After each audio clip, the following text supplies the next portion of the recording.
गौरा धीरे धीरे चरण दबावै लगी, शिव के मनावै लगिन।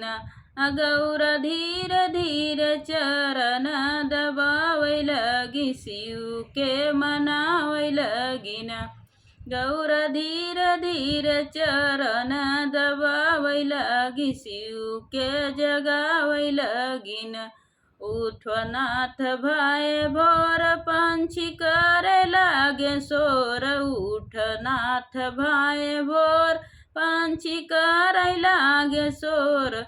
रोवा मीठी मीठी बोलिया सुनावै लगे, शिव के जगावै लगिन। मोरवा मीठी मीठी बोलिया सुनावै लगे, शिव के जगावै लगिन। मोरवा मीठी मीठी बोलिया सुनावै लगे, शिव के जगावै लगिन।